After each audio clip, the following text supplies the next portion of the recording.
Muy bien. Buenas noches. Quiero comenzar nuestro estudio leyendo una cita. Se encuentra en Mensajes Selectos, volumen 1, página 75, párrafo 6. Comienza ahí la cita. La pueden buscar.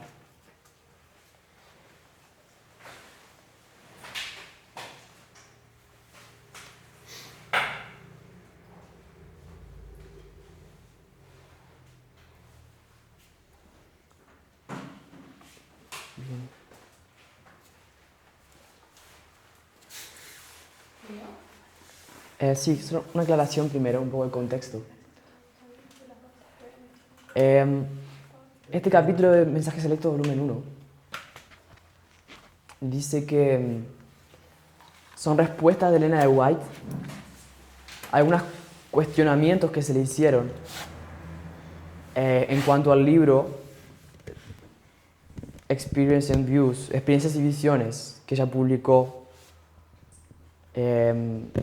por allá por 1850 y alguna cosa, 56 si no me equivoco.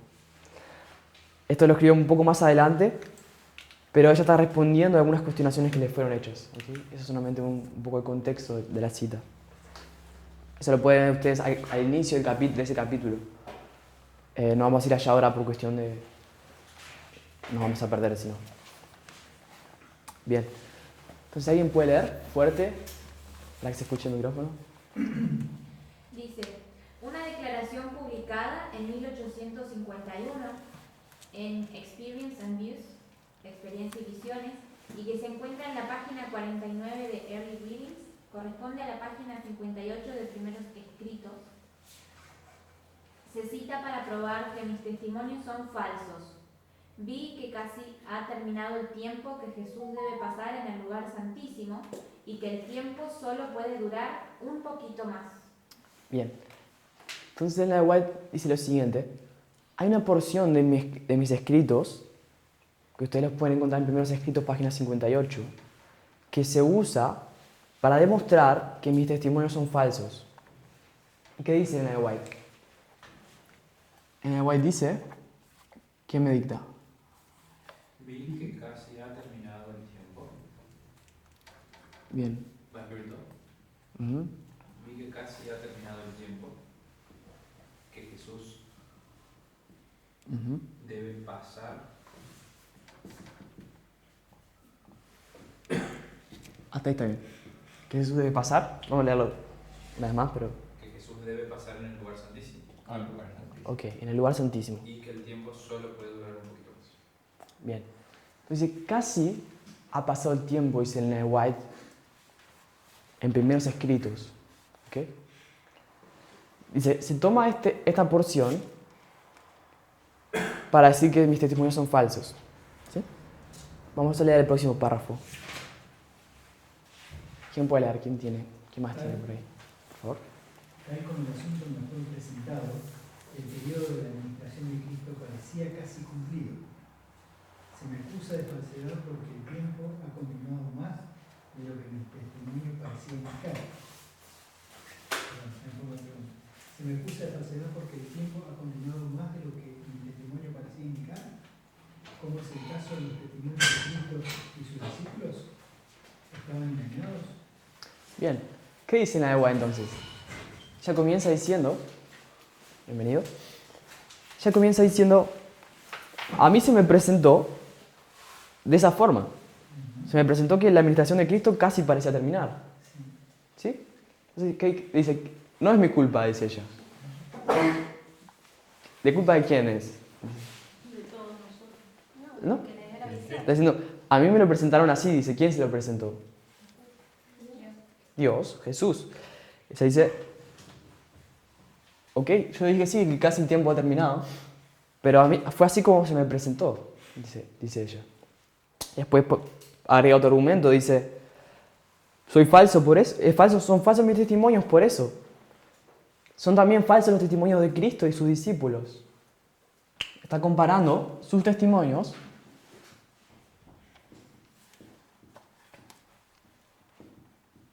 con los de Cristo los discípulos.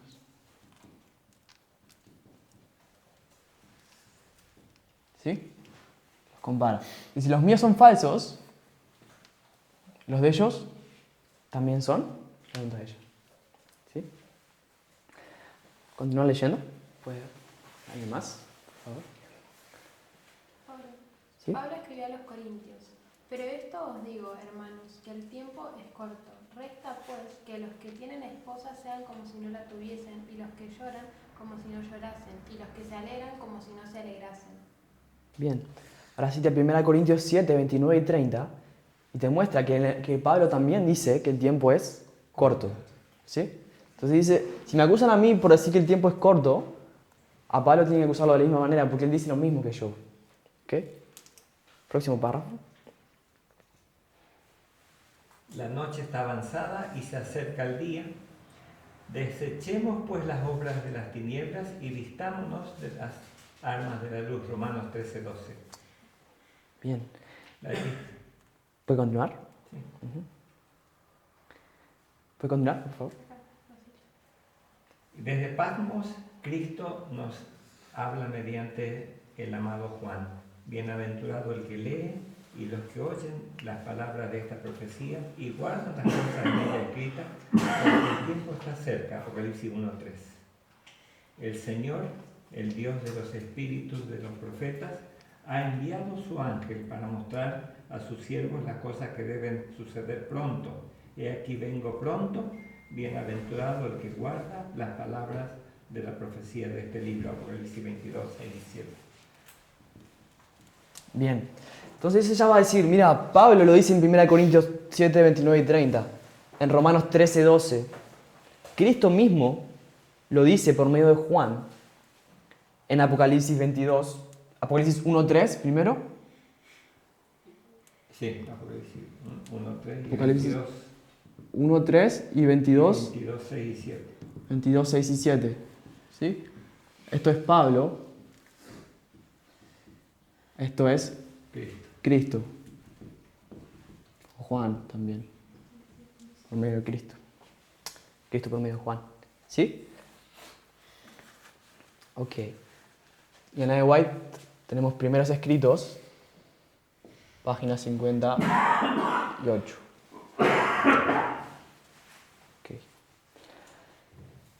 Sigue diciendo, los ángeles de Dios, en sus mensajes para los hombres, representan el tiempo como muy corto. Así me ha sido siempre presentado.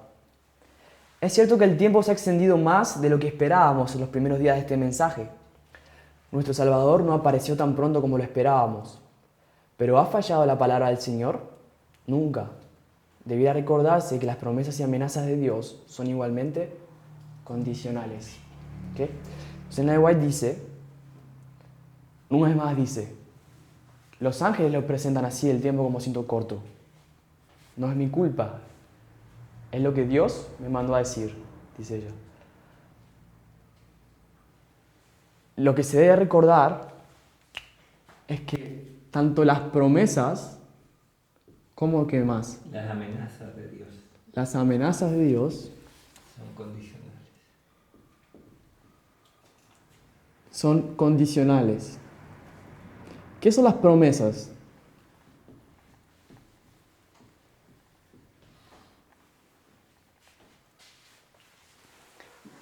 ¿A quién Dios le hace promesas? A sus hijos, ¿Sus hijos? a los que creen en él. ¿A los que creen en Él? ¿Okay? ¿Alguna otra opinión? Lo que llamamos esperanza bienaventurada. Son las cosas que esperamos que sucedan pronto. Bien. Ok. Entonces son cosas buenas, las promesas. Son cosas buenas, positivas, ¿cierto? Podríamos decir bendiciones que Dios ofrece a su pueblo. Y amenazas. ¿Son cosas buenas o malas? Malas, ¿cierto? Son los juicios. Juicios. Son los juicios de Dios. Bien, juicios. Si son bendiciones, ¿qué son estas? Maldición. Maldiciones. Entonces Dios tiene bendiciones y maldiciones que Él declara y ambas son condicionales. ¿Okay? Bendiciones y maldiciones, lo que Dios pone delante de su pueblo. Ve aquí que pongo delante de ti la vida o la muerte. Las bendiciones o las maldiciones. Levítico 26 podemos ver Deuteronomio 8, 28. Ok. Continúa diciendo, Dios ha confiado a su pueblo una obra que debe efectuarse en la tierra. Había de ser dado el mensaje del tercer ángel.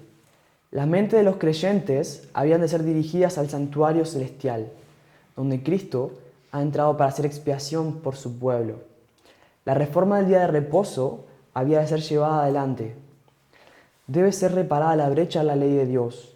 El mensaje debe ser proclamado con fuerte pregón, para que todos los habitantes de la tierra puedan recibir la amonestación. El pueblo de Dios debe purificar su alma mediante la obediencia a la verdad y estar preparado para encontrarse con Él sin falta en su venida. Bien, ese párrafo contiene bastante información. Lo podemos leer así superficialmente, pasarlo por alto, pero hay bastante información importante que hay en ese párrafo. Dice que Dios confió una obra a su pueblo para que la efectuase en la tierra. ¿Cuál es esa obra? Esa obra que Dios confió a su pueblo. Voy a colocar aquí. Dios según ese párrafo, me pregunto. Tiene que proclamar el mensaje del tercer ángel. Bien. ¿Sí? ¿Qué más tiene que hacer el pueblo? Debe purificarse Bien. mediante la obediencia a la verdad. Bien. Purificarse mediante la obediencia a la verdad. ¿Qué es eso? Glorificar a Dios. Ok, glorificar. Bien. En ese párrafo te explica lo que es en realidad. ¿Se acuerdan cómo leemos un párrafo? Leemos de la misma manera que leemos la Biblia. Los párrafos presentan... Ellen White presenta estructuras también, así como como la Biblia presenta estructuras. Primero, oración nos habla de una obra que debe ser hecha a la tierra. Después dice, había de ser dado el mensaje del tercer ángel. La mente de los creyentes habían de ser dirigidas al santuario celestial. ¿Qué es eso? Esa es la obra que Dios había dicho, ¿cierto? Es una repetición y una ampliación. Está explicando cuál es la obra que debería ser hecha, ¿sí? Después te va a decir un poco más. La reforma del día de reposo había de ser llevada adelante. ¿Cuál es la reforma del día de reposo? ¿A qué se refiere con eso, Ellen White? ¿Alguien sabe? Y acá adelante dice debe ser reparada la brecha en la ley de Dios. Bien. Entonces supongo que está como ampliando lo que dice el previo. Bien. Está ampliando lo que he dicho previo. No está en orden acá. No, eso de purificarse es último. Está último. Ahora ponemos primero, dice esto. ¿En qué época escribió ese párrafo? Una obra. Bien, ¿en qué época escribe ese párrafo? Que si fue en el 46, 48, qué sé yo, capaz todavía no se guardaba bien el sábado. Bien. Acá al final dice manuscrito 4883. Bien, voy a hacer esto de nuevo. Si se lo escribieron, disculpen. Lo siguiente, el párrafo comienza diciendo lo siguiente. Habla de una obra. ¿Cómo dice? Una obra que debe efectuarse, ¿sí?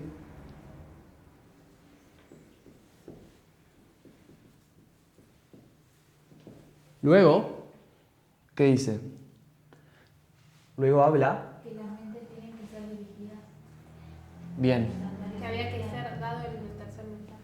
Bien. Dice que esa obra, dice que hay que dar el mensaje del tercer ángel, y eso es dirigir las mentes hacia el santuario, ¿sí? Es el lugar santuario celestial.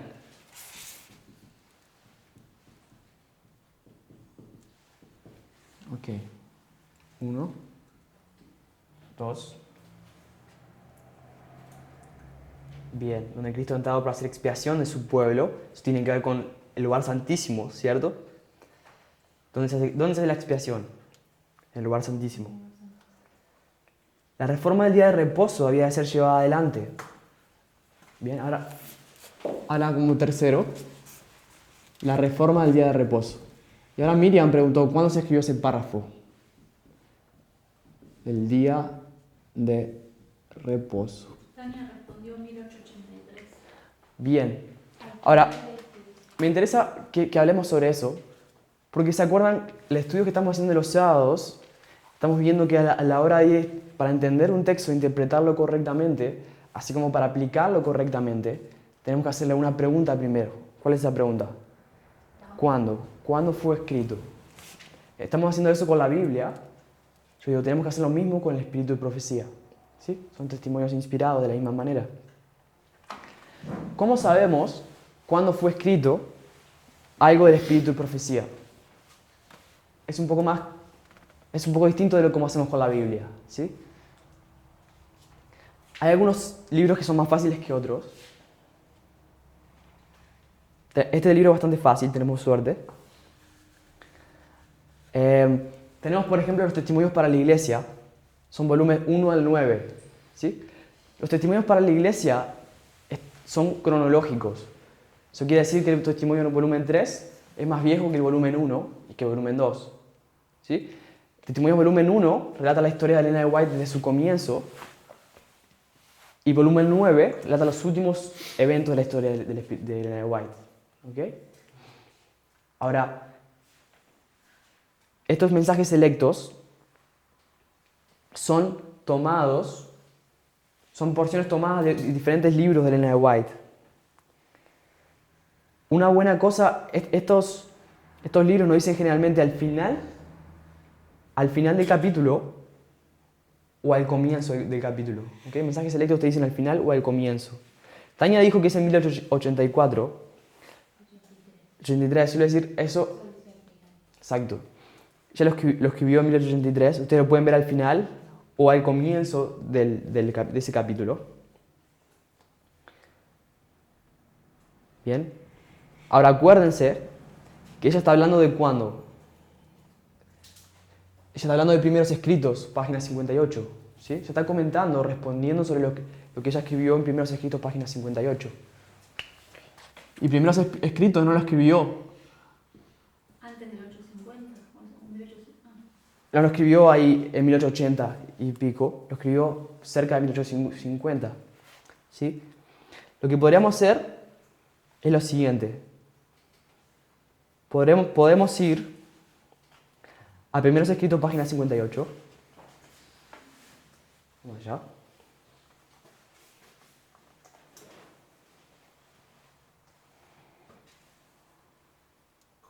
Yo capaz me salté esa parte, pero ¿Sí? ¿cómo supimos que estaba hablando del primer escrito? En este párrafo, en el primer párrafo que leímos, ya lo decía. No hay problema. ¿Qué estamos haciendo? Estamos viendo cómo identificar la cronología, en qué momento fue escrito un libro. Es algo que va a ser muy útil a la hora de estudiar un texto, cualquier texto de Elena de White. Porque muchas veces venimos con textos, venimos con escrito está, y en realidad están sacados de contexto.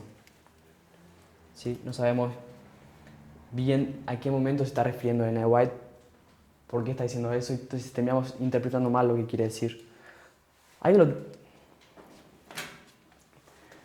Por algún motivo no me lo está buscando la compu, entonces lo voy a buscar en el celu, rápido. Primeros escritos, 58.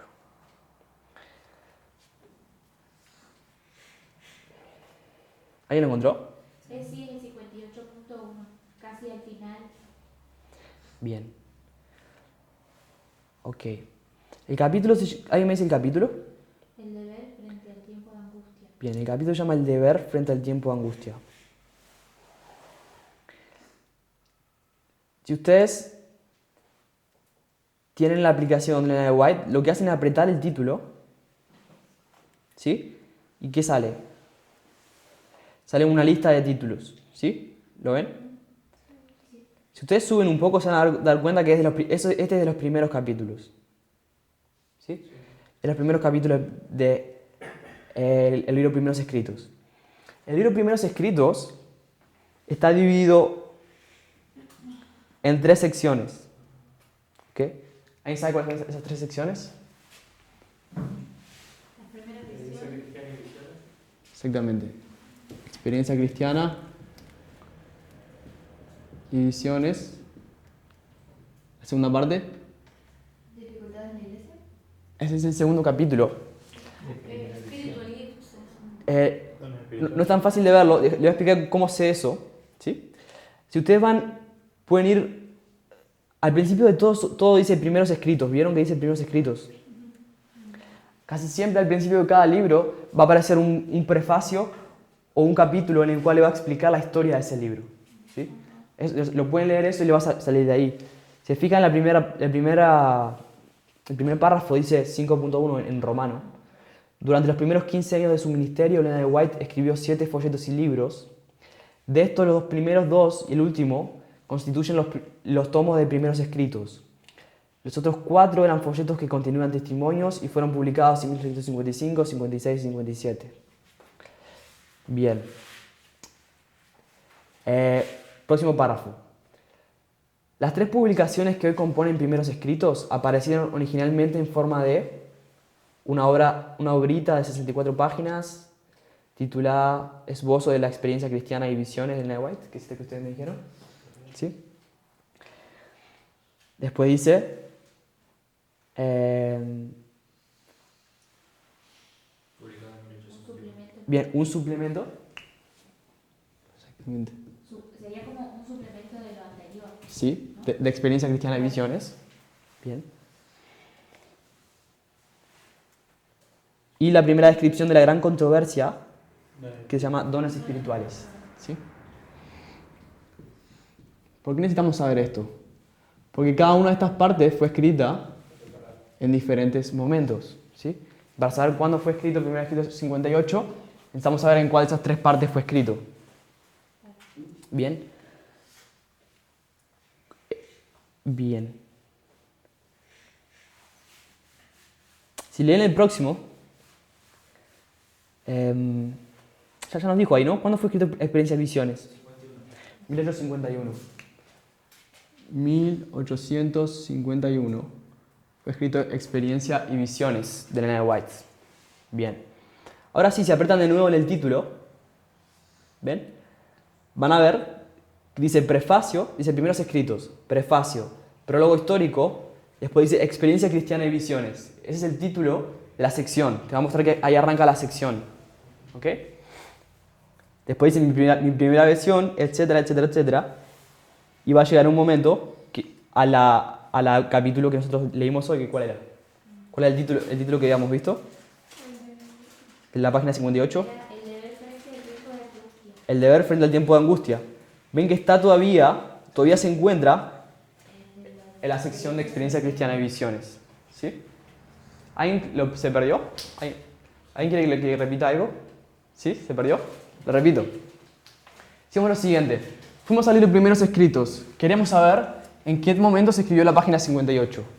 ¿Sí? Entonces, fuimos a donde el primer capítulo generalmente de un libro te dice en qué momento fue escrito cada porción de ese libro. ¿Sí? Vimos que primeros escritos, te dicen en los primeros párrafos, está dividido en tres secciones, ¿sí? Que fueron escritas en 3 momentos diferentes. Experiencia cristiana y visiones se llama la primera parte. La segunda es un suplemento del mismo. La tercera es un libro que se llama Dones Espirituales. ¿Okay? Ya nos dice ahí en el inicio que la primera parte fue escrita en 1851. ¿Ok? Entonces, cuando vamos a primeros escritos, página 58, nos damos cuenta que ese capítulo pertenece a este libro, Experiencia cristiana y visiones. ¿Sí? Entonces sabemos que fue publicada en 1851. Ya tenemos la fecha de cuándo fue escrito ese capítulo, ¿correcto? Y entonces esa porción. ¿Sí? Bien. Entonces, Elena de White dijo esto en 1851. Casi ha terminado el tiempo de que Cristo debe pasar en el lugar santísimo. En 1883, ahora ella está escribiendo esto en 1883, como ya vimos, como dijo Tania, que está al final está al final de este capítulo. Ella comienza a decir lo siguiente, ella comienza a decir, a mí me acusan de que mis testimonios son falsos, porque yo en primero escrito página 58 dije que el tiempo casi terminaba. Pero Cristo y sus discípulos también dijeron lo mismo. Pablo lo dice en 1 Corintios 7, 29 y 30. Lo dice en Romanos 13, 12. Y Cristo mismo lo dijo por medio de Juan en Apocalipsis. ¿Sí? ¿Todo el mundo está siguiendo? Sí. Ok. Bien. Vamos a volver entonces a mensajes selectos 1 MS. A no ser que alguien se acuerde en qué página nos quedamos, vamos ahí y después lo buscamos hasta dónde nos quedamos.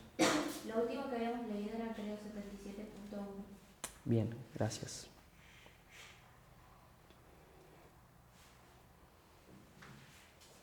Bien. Exactamente. Así que vamos a leer 77.2. ¿Ok? ¿Alguien tiene ahí? ¿Puede leer? ¿A dónde? 77.2. Nos quedamos en esta, pero 77.2. ¿Leo? Sí, por favor.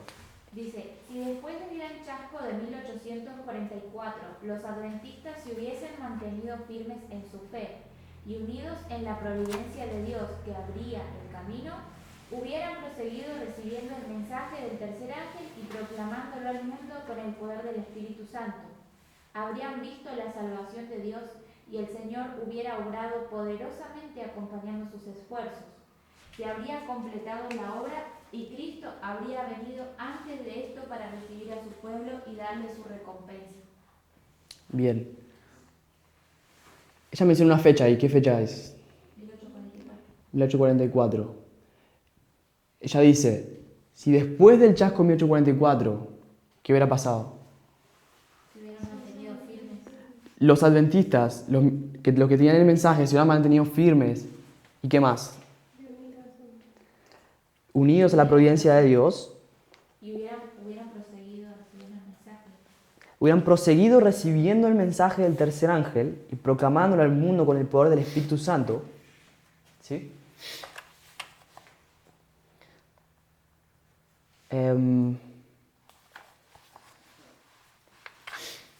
Discúlpeme, no terminamos el párrafo anterior. Vamos a volver un poco al párrafo anterior. Quiero mostrar una cosa que no hice énfasis. Después que habla de la brecha de la ley de Dios, dice que el mensaje debe ser proclamado como fuerte pregón para que todos los habitantes de la tierra reciban la amonestación. ¿Sí? Después habla... Entonces lo cuarto que dice es el fuerte pregón.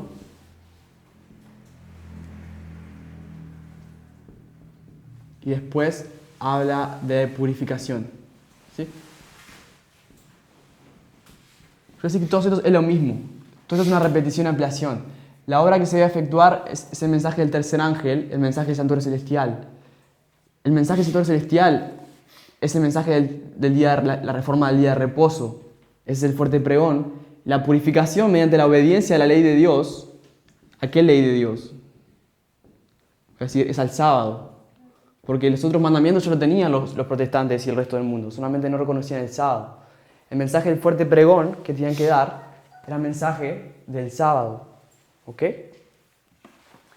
Ahora vamos al próximo párrafo.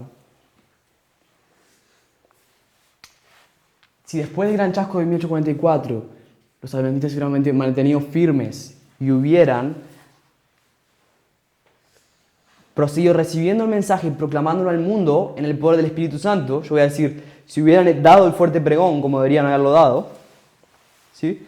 Habrían visto la salvación de Dios y el Señor hubiera obrado poderosamente acompañando sus esfuerzos, y entonces Cristo hubiera venido para recibir a su pueblo y darle su recompensa. Es decir, lo que está diciendo ella se está excusando o ella está explicando por qué dijo en 1851 que Cristo iba a venir pronto. ¿Alguien tiene una pregunta? ¿Sí? Ella en 1851 dijo que la venida de Cristo estaba pronto.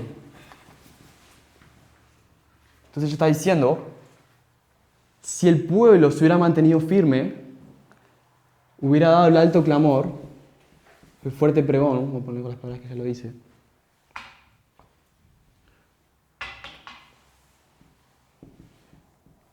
hubiera proclamado a todo el mundo, entonces Cristo hubiera venido.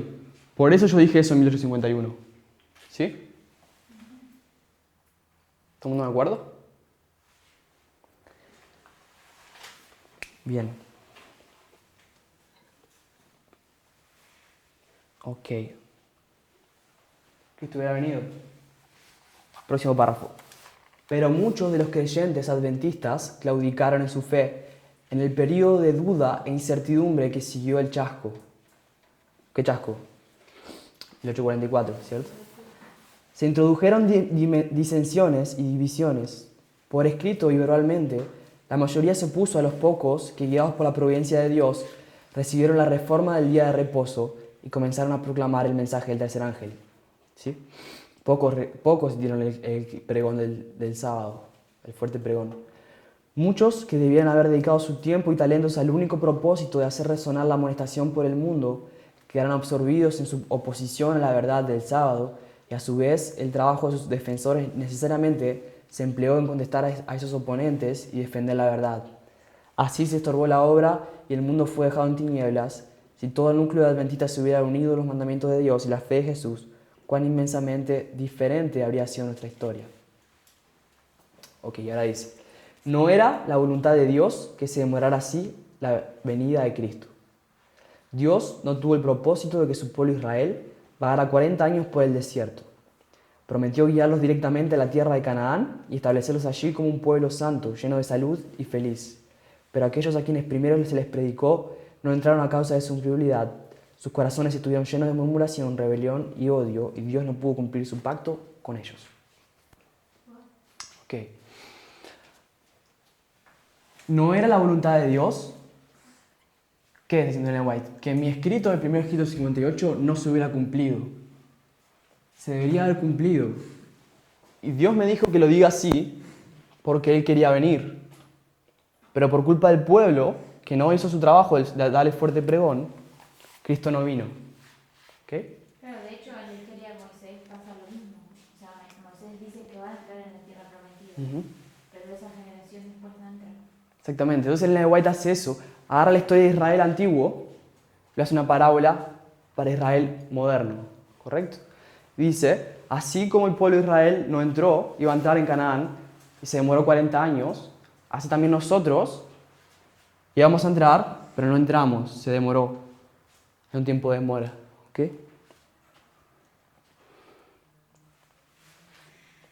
Ok. Quiero que ustedes pueden seguir leyendo después. Perdón, Sí. es interesante cómo Elena de White también, con esto, haciendo referencia a la historia de Moisés, ella está diciendo también que lo que ella está diciendo no invalida lo que Dios dijo. O sea, que un profeta lo diga de parte de Dios, pero que no se cumpla, no invalida que Dios lo haya dicho y que lo quiera haber hecho así. Okay. Eso, perdón, pero eso mismo pasa en la historia de Jonás. Elena de White, cuando habla con respecto a la historia de Jonás, dice que Jonás se sentía frustrado porque Dios no había cumplido, entre comillas, con lo que había dicho de destruir a Nínive. Pero que Dios lo haya dicho y que no se haya cumplido no quiere decir que eso no venía de Dios. Bien. ¿Me explico? Sí, gracias. Sí, ¿Emma? y otra forma por ahí de verlo, que hace poco aprendí, que básicamente lo que Elena de White los llama a pensar a ellos también indirectamente es que ¿por qué me echan la culpa a mí? O sea, indirectamente le están echando la culpa a Dios. O sea, si le tenés que decir algo, decíselo a Dios. Porque, o sea, a mí me llegó así la información. Yo no tengo la culpa. Ok. Sí, está bueno eso también. Bien. Para que recapacite. Entonces, Ellen White dice, ella dice que Cristo está por venir. Pero quería agregar que por ahí, que recién estaba pensando, por ahí me dice, uy, y entonces no es que Dios dice y se hace, pero es parte del libre albedrío, creo, eso de que te dice algo, pero está sujeto también a tu voluntad. Okay. Las Amén. promesas y amenazas son condicionales. Exacto. Amén. ¿Eduardo? Sí, también viene un concepto falso o equivocado de la profecía. La profecía no es un adelanto de la historia que Dios hace, sino es una revelación de sus planes. Amén. Entonces, ese es el plan de Dios. Si el pueblo, por eso es condicional, si el pueblo no lo cumple no puede llevarlo adelante. Bien. Se preguntan por qué estamos estudiando eso. Si piensan que está descolgado de los estudios que estamos haciendo hasta acá, no es eso. Tengo un propósito por el cual estamos estudiando esto. Tiene que ver con lo que estamos estudiando nosotros. Quiero que vean que hay una declaración clara del espíritu y profecía o de la Biblia. Puede no ser tan clara. Estuvimos hablando el sábado sobre el escrito está, ¿sí? Sobre que muchas veces un escrito está no es suficiente. Muchas veces los textos de Moisés o los textos de Pablo no tienen más validez para las próximas generaciones. Hemos visto cómo en el tiempo de Moisés se permitía la esclavitud, cómo las mujeres adúlteras tienen que ser apedreadas. Cuando viene Cristo, Él hace a los gentiles, a los esclavos todos iguales, y se pone delante de la mujer y dice que esté libre del pecado el que aloje. Que arroje la primera piedra. Gracias. Exactamente. No permite que la apedreen. ¿Sí? Y hemos visto cómo eso cambia según las dispensaciones, según el periodo que está viviendo la historia. Entonces, Elena de White está en ese tiempo donde ella dice que casi ha terminado el tiempo, pero después, en 1883, ella va a decir, Cristo hubiera querido venir, pero esto no fue posible.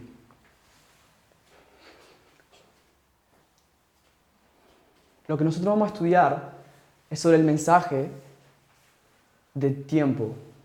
¿Okay? Hay muchas citas de Elena de White donde ella dice que no habría más mensaje de tiempo de parte de Dios. Es decir, ese es el mismo caso que estas citas.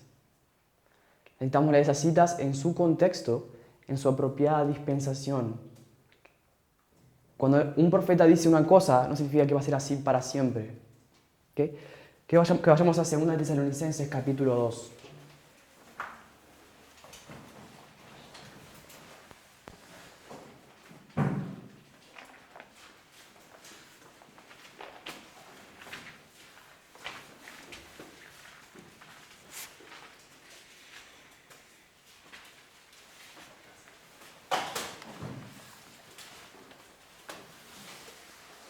Versículo 1 dice lo siguiente. ¿Cómo? 2:1. 2 Tesalonicenses capítulo 2, versículo 1. Pero con respecto a la venida de nuestro Señor Jesucristo y nuestra reunión con Él, os rogamos, hermanos, que no os dejéis mover fácilmente de vuestro modo de pensar, ni os conturbéis, ni por espíritu, ni por palabra, ni por carta, como si fuera nuestra, en el sentido de que el día del Señor está cerca. ¿Qué está diciendo Pablo? Faltan muchos. Dice, en cuanto a la venida de Cristo, no se dejen convencer fácil, les dice. No vayan a pensar que el día del Señor está cerca. ¿Ok? Versículo 3. Nadie os engañe en ninguna manera, porque no vendrá sin que antes venga la apostasía y se manifieste el hombre de pecado, el hijo de perdición. Pregunta es, ¿yo puedo tomar este versículo en cualquier momento de la historia y decir, no me puedes enseñar de la venida de Cristo? O sea, no puedo. Dispensación. ¿Sí? Pablo te está diciendo, Ahora no. exactamente, está hablando con las personas de su propia época, y le dice, ahora no. Y no solamente le dice ahora no, Pablo lo hace un poco más fácil, ¿cierto? Porque Pablo le dice qué es lo que tiene que pasar antes que la venida de Cristo sea posible. Apostasía y el hombre de pecado, exactamente. Entonces Pablo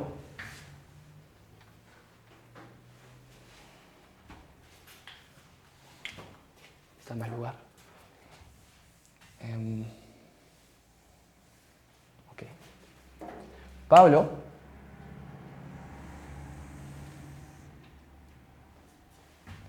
se encuentra acá. Podríamos buscar en qué año se escribió eso Pablo, pero tomaría mucho tiempo. Sabemos que es 70, capaz, 60. algunos después de 50 después de Cristo, ¿sí? tenemos a Pablo. El tiempo de Pablo. Es antes de 70, sabemos. Y él dice, no piensen que Cristo va a venir, porque antes que Cristo venga, tiene que haber apostasía. La iglesia se va a apartar del camino. No solamente va a haber apostasía, sino se va a levantar alguien que se llama hombre de pecado.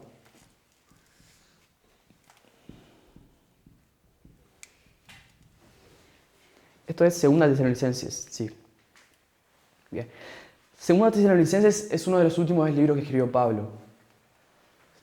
Nosotros vimos como en 1 Corintios 7, Pablo dice, ¿qué dice? El tiempo está cerca, Cristo está por venir. Y ahora en 2 Tesalonicenses le dice a sus discípulos, Cristo no está por venir. Sí. Tiene que pasar cosas todavía. ¿Ven? ¿Cómo cambia Pablo el discurso? Dice, hombre de pecado. Ok, y si vamos al conflicto de los siglos, página 356.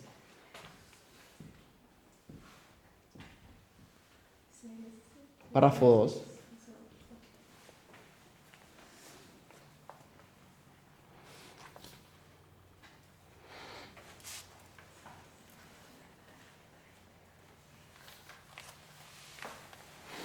Fíjense lo que Elena de White va a decir de Pablo y esta cita.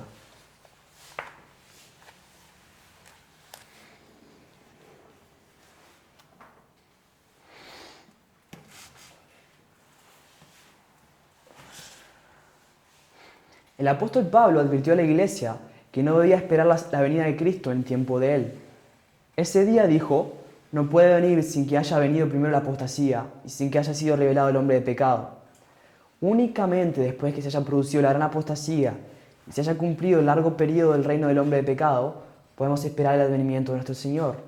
El hombre de pecado, que también es llamado misterio de iniquidad, hijo de perdición y de inicuo, representa el papado, el cual, como está predicho en las profecías, conservaría su supremacía durante 1260 años. Este periodo terminó en 1798. La venida del Señor no podía verificarse antes de dicha fecha. ¿Okay? Entonces nosotros conocemos ese periodo de 1260 años que nos llevan hasta 1798. Comienzan en el año 538. Dice, antes de ese momento no podía predicarse la segunda venida. ¿Okay? ¿Cómo se proclamó la segunda venida? Porque si ustedes saben, ¿de qué está hablando ese capítulo del conflicto de los siglos? ¿Alguien me podría decir? ¿De qué va a hablar Elena de White en ese capítulo? De la vida mortal. ¿No? No, del movimiento milerita. Va a hablar de movimiento milerita. ¿Cómo se llama el capítulo? Un gran despertar. Un gran despertar religioso. Si ustedes se fijan, ese gran despertar religioso va a hablar de movimiento milerita. Va a hablar del mensaje que ellos proclamaron. Del mensaje del desellamiento del libro de Daniel y la apertura de un mensaje de tiempo. Porque San Pablo no sabía que Cristo iba a venir. ¿Sabía San Pablo que Cristo iba a venir? Sabía que Cristo iba a venir. Él está hablando de la segunda venida. ¿Qué es lo que no sabía San Pablo? ¿Cuándo? El tiempo es lo que no sabía San Pablo.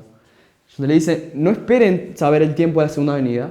No van a poder saber hasta que el hombre de pecado no termine su periodo. Entonces eso nos abre la posibilidad de que luego del periodo del hombre de pecado,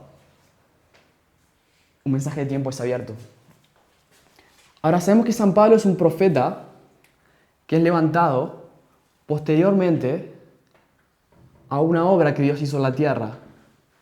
A una obra separada en 3 pasos, ¿sí? Que nosotros le llamamos la línea de Cristo, ¿sí? La obra que Cristo hizo en la tierra. Nosotros sabemos que eso es una línea de reforma, un movimiento de reforma que se dio durante el tiempo de Cristo. Luego, Dios levanta un profeta, y ese profeta que dice, no, tiempo. ¿Lo ven? Hay una línea de reforma. Luego, Dios levanta un profeta y el profeta dice, no, tiempo. Luego tenemos una apostasía. 1260 años, Dios levanta nuevamente un profeta. ¿Quién es el profeta? Miller. ¿Y qué le dice Miller? Tiempo.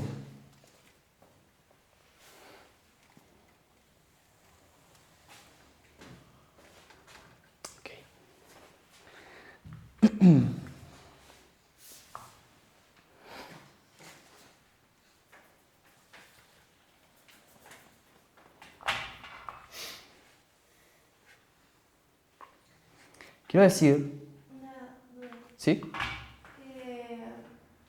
Por ahí veo que Pablo no hablaba sobre un tiempo específico, sino que solo hablaba que nadie que estaba cerca, o sea, no es que hablaba sobre un tiempo. Concuerdo. Por eso no sé si. Concuerdo. Se dice no tiempo. Exactamente. O sea, sí se refería a algo relacionado con tiempo, porque el cercano es de distancia, de Claro. tiempo, pero no habla de lo específico. Claro, no habla de periodos proféticos que se cumplen, no habla de fechas, exactamente. Bien. Ok. Ahora, en el tiempo de Miller, ¿qué tenemos? Tenemos en realidad la antitípica obra del Evangelio Eterno. Tenemos en realidad el mensaje de los tres ángeles que es proclamado, ¿sí? Del año 1798 hasta 1844 es lo que nosotros hacemos, como Ellen White nos muestra en varias citas, que es la historia de los mileritas es paralela con la historia de Cristo, ¿correcto? ¿Sí?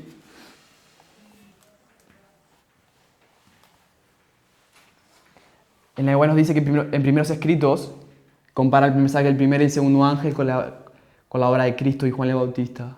Hay varias citas donde ella compara esas dos historias. Entonces tenemos esas dos historias en paralelo. Pero después de 1844, Dios levanta a un profeta. ¿Quién es el profeta? Elena de White. ¿Sí? ¿Y qué dice Elena de White? No tiempo.